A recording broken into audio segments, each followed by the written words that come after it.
Good afternoon. I'm going to call to order this meeting of the Health, Environment, and Community Engagement Committee. My name is Cam Gordon. I'm chair of the committee. I'm joined today by council members Cano, Glidden, and Fry. We expect council member Bender to arrive soon, and we don't expect Andrew Johnson. We have 6 items on our agenda today. First, 4 of those are consent items, and I'll go through first. And then we have 2 discussion items, 2 reports, one from our Minneapolis Tree Advisory Committee and the other from the Public Health Advisory Committee. On the consent agenda, and if anybody wants to pull any of this off for discussion, we can. The first item is setting a public hearing for July 11th to consider appointments to the Neighborhood and Community Engagement Commission. Second item is approving 2 appointments to the Public Health Advisory Committee, Conrad Bukowski for Ward 3 and Laurel Nightingale for Ward 2. Third item is authorizing a annual no-cost agreement with the Hennepin Healthcare System, doing business as Hennepin County Medical Center for up to 5 years for on-site influenza immunization clinics for city employees. And the fourth and final consent item is authorizing application to the Minnesota Department of Health for a $1,700,000 3-year public health nursing home visiting grant for low-income and at-risk families. This is through the federally funded Maternal Infant Early Childhood Home Visiting Grant Program. I will move all 4 of those items forward for approval. Seeing no discussion on those, all those in favor, please say aye. Aye. Any opposed? And those motions carry. That brings us to our 5th item, which is our first discussion item, which is a report from our Minneapolis Tree Advisory Commission. Welcome. Good afternoon, Chair Gordon, council members. My name is Lois Eberhardt. I'm with the Public Works Department, and I am happy to introduce this item. The Minneapolis Tree Advisory Commission was started by the Park and Recreation Board in 2004. And its overarching goal is to improve the long-term health and extent of the city's urban forest. The commission is made up of people appointed by the park boards and by the city's elected officials. Each year a presentation is made to this committee. And I'd like to introduce Peggy Booth to make this year's presentation. Thank you very much. My name is Peggy Booth, and I co-chair the Minneapolis Tree Advisory Commission, and I'm a resident of the city of Minneapolis. So I'm just going to proceed with our annual PowerPoint presentation. We're very happy to be here and are grateful that we can speak to you each year about our urban forests.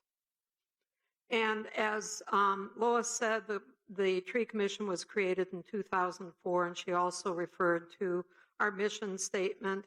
And we have a number of goals, including coordinating tree-related issues across city jurisdictions, and as well as reporting to the Park Board and the City Council annually. This is a list of those people who are appointed or who serve on the Tree Commission, and we have a very good group of people, including representatives of the school board, Public Works Department, the development community, arborists, as well as a number of citizens and elected officials or their representatives. This year's report has 3 components: the state of the urban forest, a section on the urban forest policy, and then a brief one on project plans. And for each of these sections, I'll be talking about accomplishments, threats and opportunities, as well as our 2016 recommendations. So as far as the state of the urban forest goes, the question we ask is, are we really sustaining our trees and our urban forest and all the many benefits they provide to us? And as I think you are well aware, losses are accelerating from the insect emerald ash borer, and it is now affecting most of the city of Minneapolis. If we look at its progress and the neighborhoods that it's affected over time, 2010, it was only in Prospect Park, and then just watch these maps as they flip through and you see more neighborhoods affected each year, including a dispersal of neighborhoods across the city. So in 2016, we've seen another jump, adding a number of neighborhoods on the north side and northeast, another neighborhood in the far southeastern part of the city, down by the airport, and a few neighborhoods in the central part of the city. And so we're seeing a significant increase in the number of neighborhoods affected. At the same time, the park board, with support from the city council and others, is slowing the spread of emerald ash borer by detecting and promptly removing infested trees. If you look at what the pattern has been in other states to the east that have faced emerald ash borer before we have, typically the progress or the mortality due to emerald ash borer is initially fairly slow, and then it peaks up quite rapidly. And we are in year 7 of infestations in the city, and so I think even though we're doing as good a job as we can to limit its spread, I think we can expect it to get significantly worse as the next few years progress. So the Tree Commission strongly supports the Minneapolis Park and Recreation Board's ash canopy replacement plan. And this is a way that we are trying to accelerate the achievement of lasting benefits of our urban forest canopy by proactively removing ash and replanting them. And we're aiming for much greater diversity of different species of trees, as well as the age structure in our urban forest. In 2016, with a recommendation of the Minnesota Department of Agriculture, the Park Board is emphasizing doing more of this ash canopy replacement plan in neighborhoods that are affected by emerald ash borer or who immediately adjoin them. So this map depicts where the most emphasis is on ash removal and replacement. And this is based on where the disease was, the neighborhoods it was in 2015. So if we think about that map that I showed you a moment ago of where the disease now is, or the insect is now in 2016, this would be where we would expect next year there to be the most priority given to removing and replacing ash trees. As we lose these trees, we lose a lot of benefits that an urban forest provides to us. And I've spoken to this committee previously about the many benefits to our environment, air quality, stormwater control, human health, our quality of life that all come from trees. And the scientists that measure the benefits of trees see that the benefits are correlated to tree canopy. So the more tree canopy we have, the more leaves there are in the air, literally, the more benefits we get. So prior to emerald ash borer, that is to say in 2009, there was a detailed study done using aerial photography and satellite imagery of where the tree canopy, what the extent of tree canopy is in Minneapolis. And at that point, we were at almost 32% tree canopy. And since then, we've had substantial losses due to a major tornado and other windstorms. And through emerald ash borer, we could expect to lose 18% of that 31% and be down to 25% overall. But we actually don't know exactly where we are. So one of our recommendations is that we update the satellite tree canopy survey that was last done in 2009. At the same time, we know that we are probably around 25% canopy right now. The American Forests Organization, a nonprofit organization that works on urban forestry issues, recommends a 40% tree canopy cover for a city like ours. So let's say we were to have a goal of getting a 40% tree canopy cover by the year 2040. That would mean that we would need to plant 600,000 trees over the next 24 years, or 25,000 trees per year. And to do this, it would require both public and private cooperation, not only planting on our boulevards and our parks and other city-controlled public places, but in industrial areas, in vacant lots, along our highways, and in everybody's yard. The Minneapolis Park Board is doing a very good job of tree planting, and over 8,000 trees a year is where they're at now, trying to keep up with this. But it is just barely, or in some years not even keeping up. So this shows a graph of removals in 2014, then the plantings in 2015, the removals in 2015, and the plantings in 2016. So you can see that some years at this level, we plant more trees than we take down, and some years we are actually losing more, not even counting the fact the ones we lose are much bigger. We had a wonderful Arbor Day this year, and over 130 trees were planted in 39 different species of trees, and this was part of a whole series of events in Northeast Minneapolis on 6 different park board properties, planting over 300 trees of 64 different types of trees. The city also supports the City Tree Program, another way that we are proactively encouraging more planting of trees. And this provides very economical trees to city residents. So over the last 10 years through the City Tree Program, 14,000 trees have been planted. In 2016, it's just over 1,300 trees of 17 different species.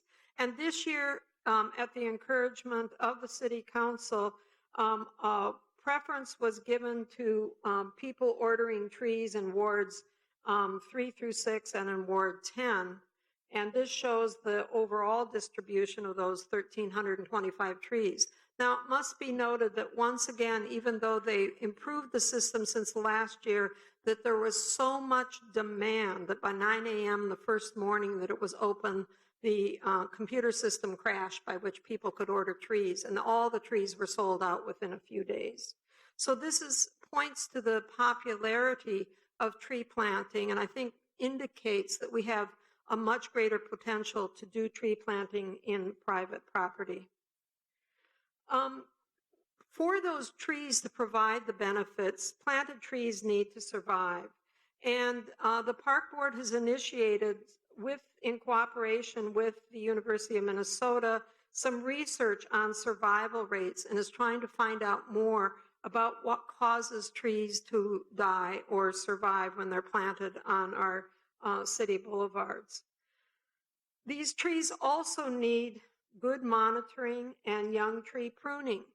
And this is something that we are having ongoing discussions with the Tree Commission, and we really strongly support work to encourage more young tree pruning so the trees can be the strongest and most long-lived trees possible.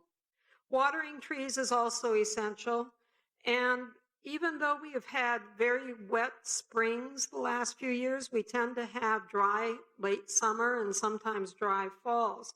So we really think that the city needs to do more to implement a public tree watering strategy. And we feel this is an area that the Park Board should be collaborating more with the Fire Department, Public Works Department, using Conservation Corps and others. All new trees on the boulevards get these gator bags, and we think they're very good symbolically. You just have to walk down the street, and if you see a new gator bag, you know that's a brand new tree. But we also wonder if they're being effectively used by the adjoining residents. They only work if people put a hose in them and fill them with water. And we believe that the Gov delivery system could be used to email drought watering reminders to residents. And the Park Board does try to get people to sign up, but you don't necessarily get all the contacts you need to implement this program. And we think it'd be a great idea to have a volunteer tree steward network to help monitor and water young trees.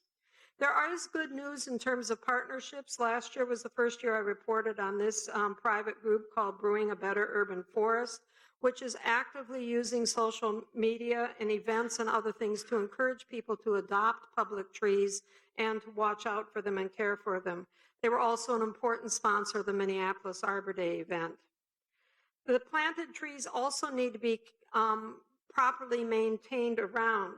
And we really urge the park board and other public landowners as well as private people to prevent unnecessary damage to trees so that they can grow and fulfill their full potential. If you look at the base of this tree, that damage to the bark was caused by most likely a weed whip or a weed whip and lawnmower, and that will either kill or damage the tree so it doesn't grow as well and it becomes a hazard later in its life.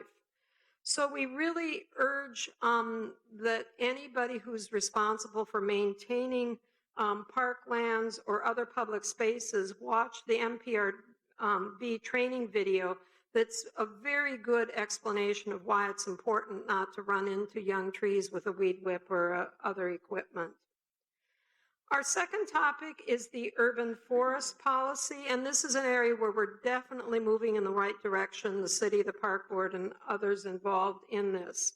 And this comes out of the windstorm that happened in 2013, and there was a study by the university done on that, in which they did find that public infrastructure improvements, such as sidewalk replacements, can harm and kill boulevard trees. And you directed the staff to work with the tree and pedestrian advisory committees on city policy changes. So the urban forest policy has as its intention to provide standards, guidelines, and practices that protect, maintain, and manage the urban forest. So one of the things that it specifically, a new provision of it is the forest preservation coordinator is required to be part of the decision-making process. You can think of it as a tree advocate right out there in all of the public works and city projects. And he's doing a great job. Craig Pincala is doing a great job in his acting role, but this is not a fully funded and established position, and that's really essential to implementing the urban forest policy. There are also new specifications in the urban forest policy that now have, as part of the public works package, state-of-the-art standards for trees as well as for curbs and roadways and other utilities.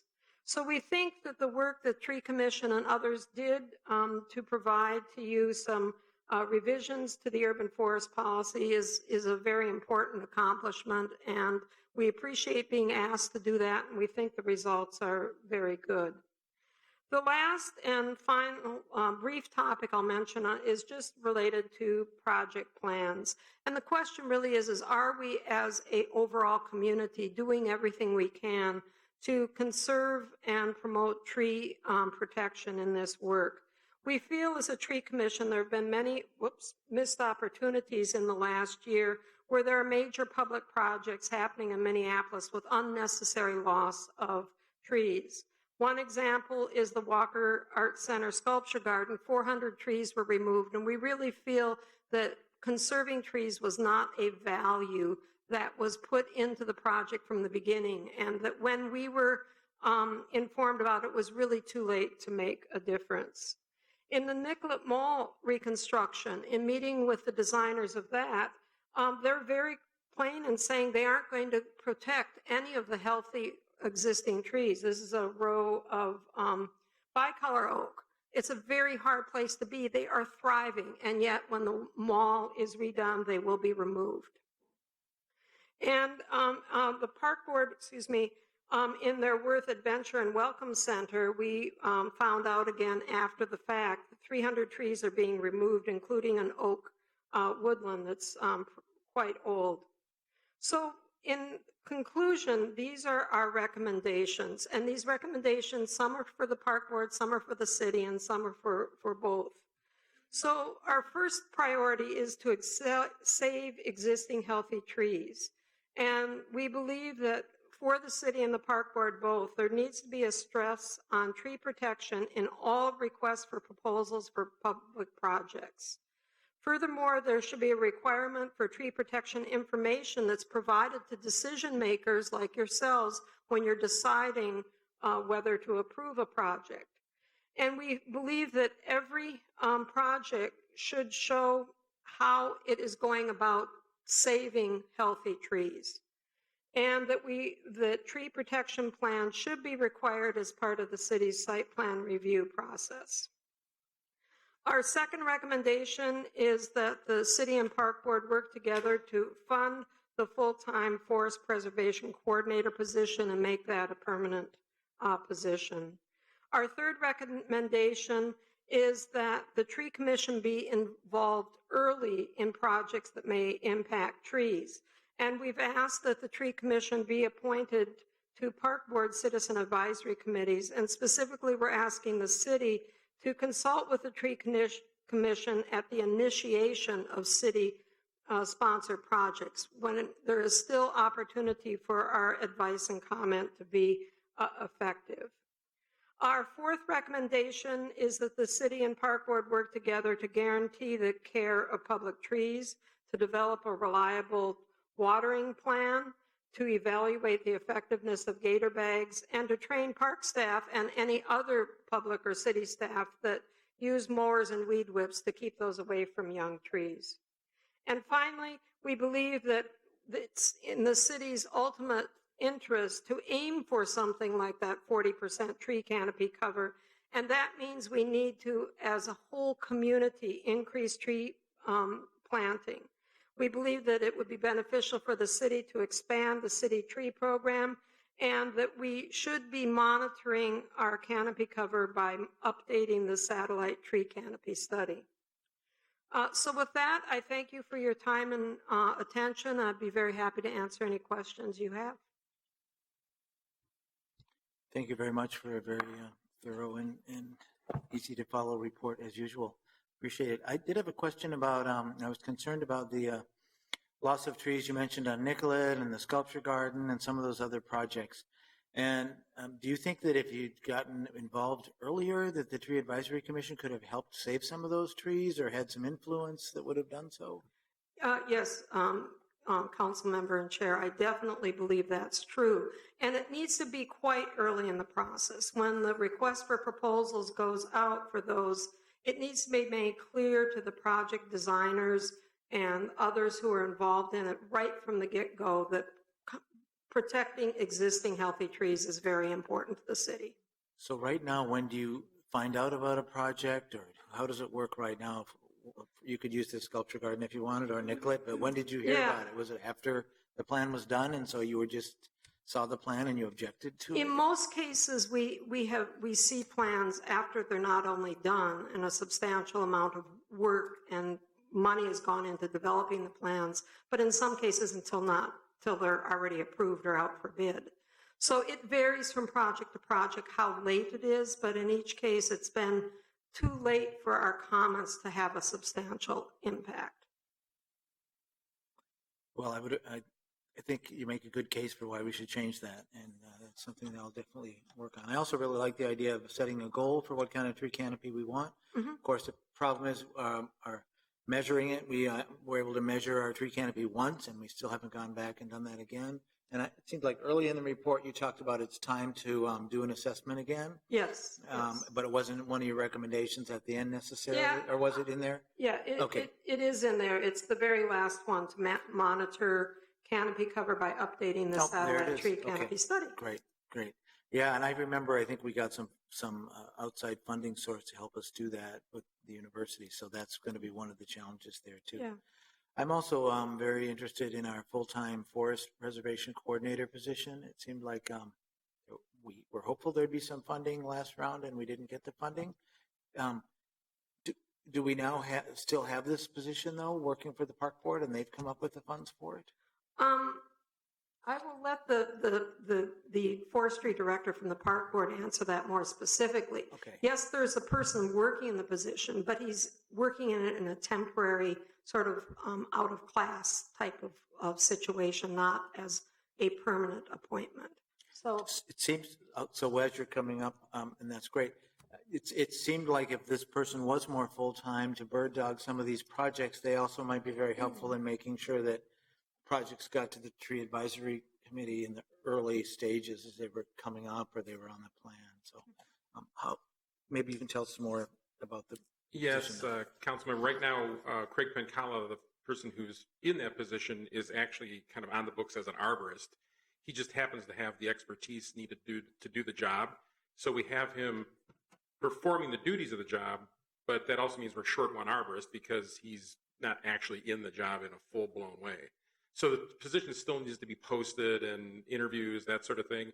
And the plan that's underway right now is to try to get some sort of joint funding between Park Board and Public Works because of the role that he plays in all of the Public Works projects that are done with sidewalk construction, that sort of thing.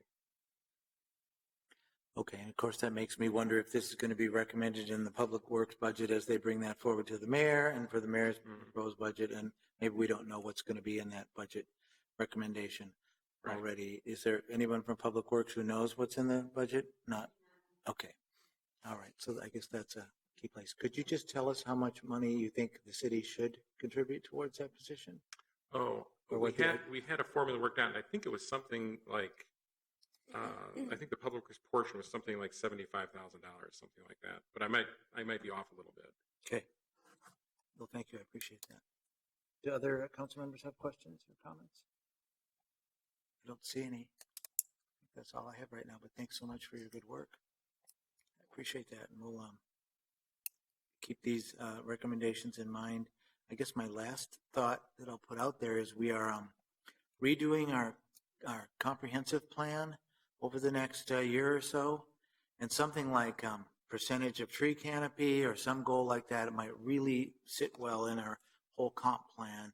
And even maybe when we're looking at sections of the city and equity in terms of tree canopy.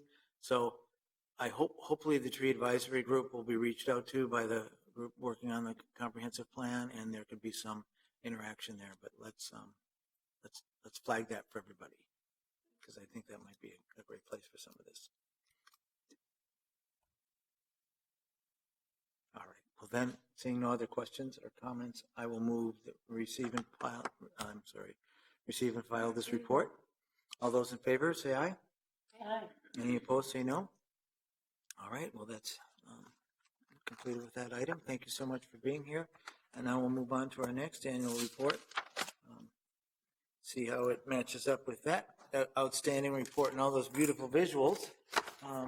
This is from our Public Health Advisory Committee, and I'm not sure who's presenting. Are you Karen? I am. Welcome. All right, Glad to see you again. Thank you, Chair Gordon and committee members. My name is Karen Soderberg. I'm co-chair of the Public Health Advisory Committee and representative for Ward 7. I reside at 286 Washburn Avenue North. My colleague Peggy Reinhardt couldn't be here today. She's under the weather, so I am going to present our 2015 Public Health Advisory Committee annual report in her without her support. So, just to level set here, the Public Health Advisory Committee is charged with these responsibilities, which are to advise the City Council on policy matters which affect the health of Minneapolis residents, to review proposed priorities of the health department, provide input and make recommendations, and to consider complaints, concerns, and views expressed by residents of Minneapolis regarding public health. So we had a pretty busy year last year.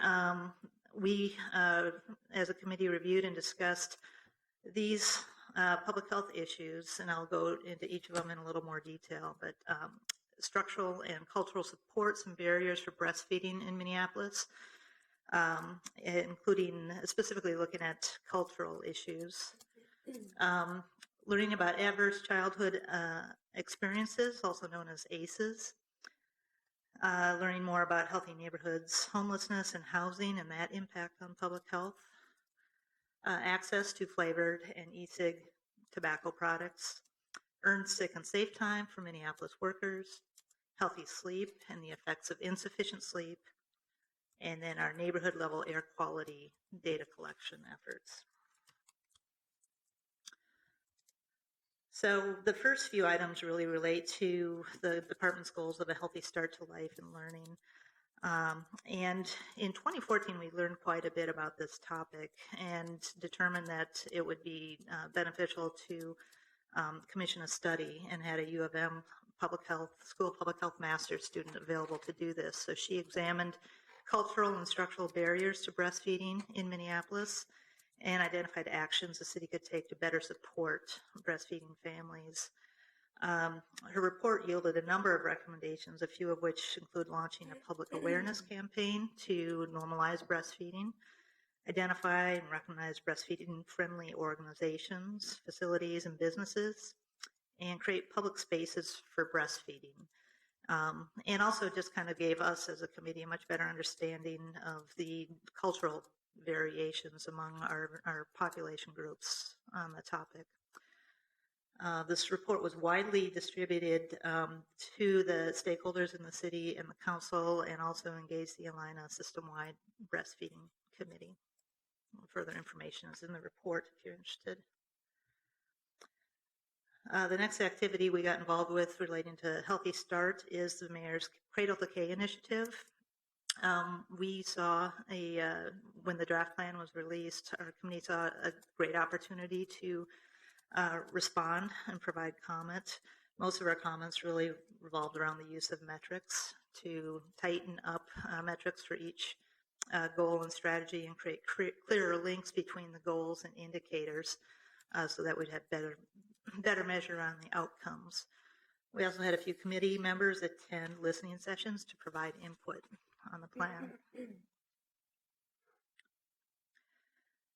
And on the topic of understanding adverse childhood experiences, this was really a learning experience for our committee. We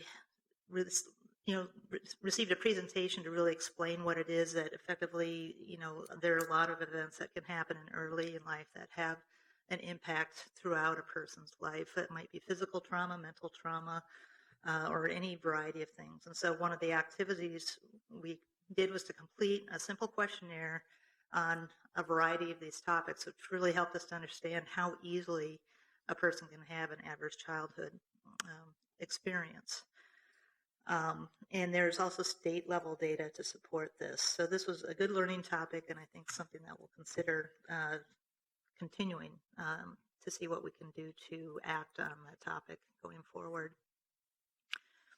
On the priority of healthy places to live, we continued our interest in understanding the impacts of housing and homelessness and the various complexities around housing disparities, concentrations of poverty, city housing policies, and funding and development.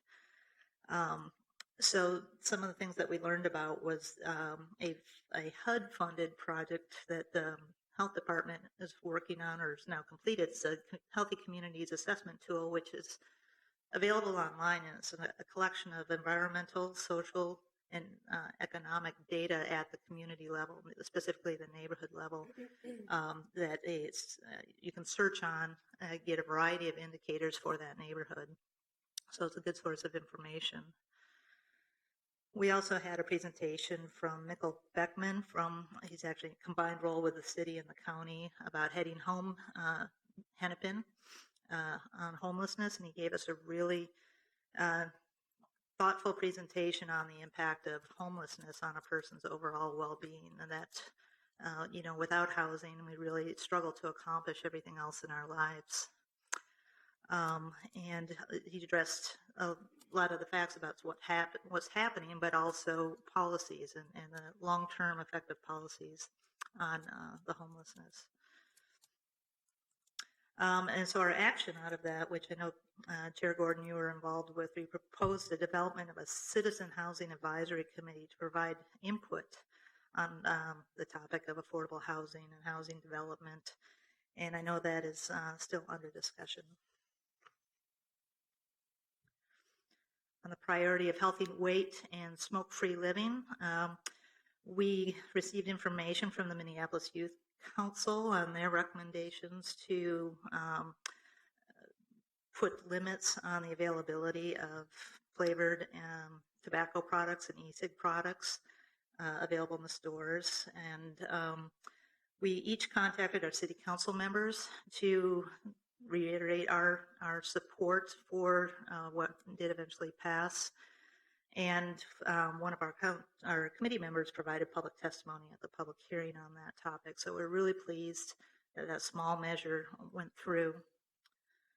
We also received information on the Rethink Your Drink campaign, which raises awareness at the community level about the impacts of sugar-sweetened beverages and alternatives such as water, that we encourage people to consume fewer calories and less adverse health-wise beverages.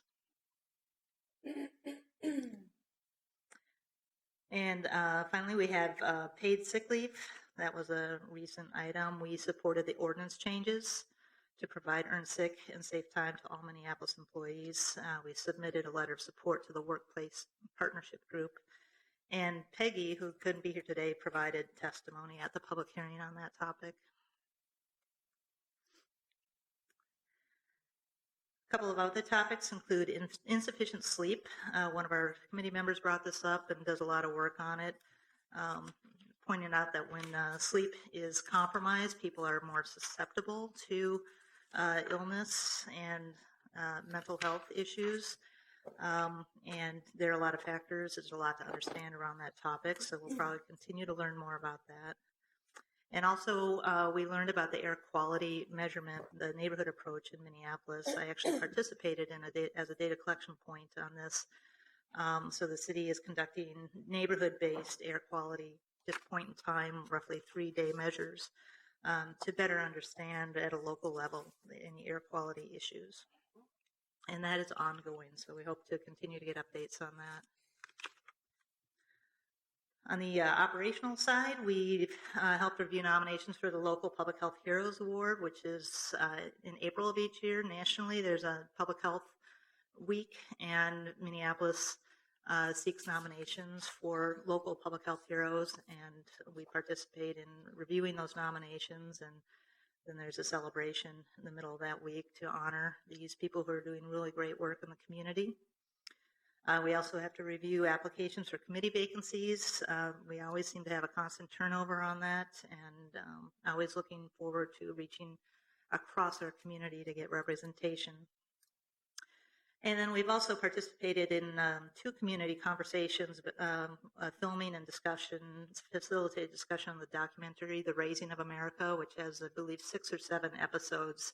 So we've reviewed 2 of those at this point, which has been really nice conversation around that. It's a well-done production if you haven't seen it. So going forward, I think our big thing is to continue some of the learning priorities or topics that we've had when there's any follow-up, but also to engage in other topics pertaining to mental health, health disparities and health equity, substance abuse, particularly relating to opioids, sex trafficking, and is linked to major sports event, which will be a concern when the Super Bowl is here, city walkability, urban agriculture, youth violence prevention, and the city's climate change vulnerability assessment. And we'd also like to continue setting up some viewings and discussions of Raising of America.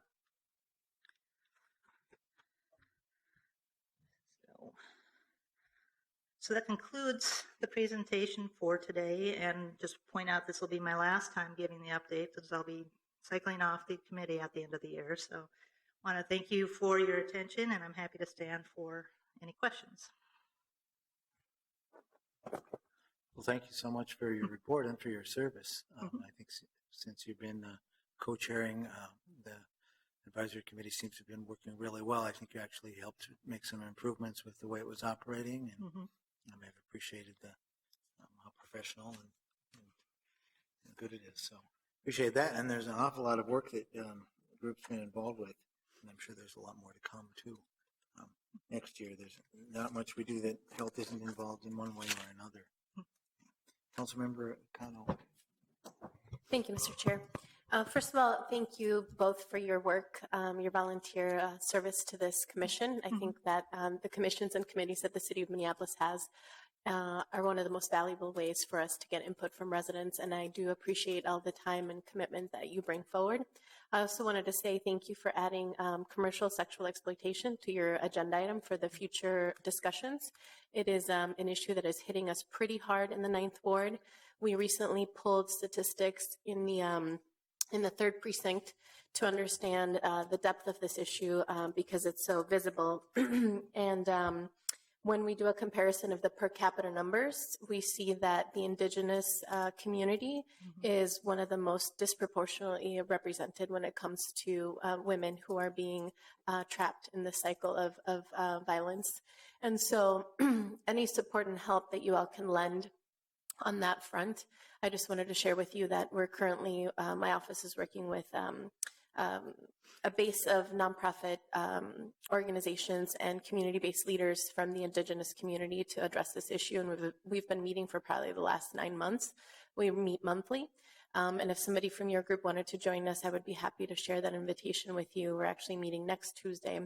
And as a result, we're trying to work with Minneapolis Police Department and the City Attorney's Office to figure out a diversion program that we can put together in place to decriminalize the victims of commercial sexual exploitation, but then also connect them to a web of social services that can help the women on issues around homelessness, around lack of living wage, poverty, of course, chemical dependency, and some of the mental health issues that we're seeing. So please do feel free to reach out to my office and see us as a resource and a connector to these broader conversations. And we're also connecting to the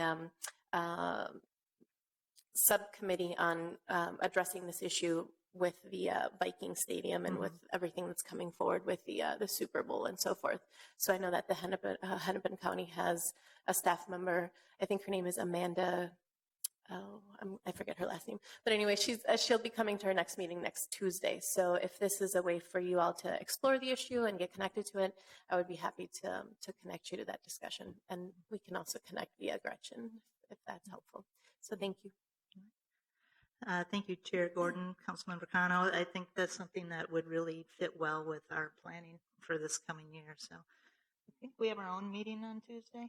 It might not be available for that, but we'll get that on our with our planning committee. Our meeting takes place Tuesday morning, so it's from 9 to 10:30 at the Minnesota Indian Women's Resource Center. Okay. Great. I don't see any other comments or questions up here, so I really appreciate your report, and I'm sure we'll be counting on the advisory committee for more advice and recommendations over future issues as we're tackling some pretty big things coming up. All right, So thank you very much. So I will move to receive and file that report as well. All those in favor, please say aye. Any opposed, say no. That motion carries, and I believe that concludes our business today, so thank you everybody for being here.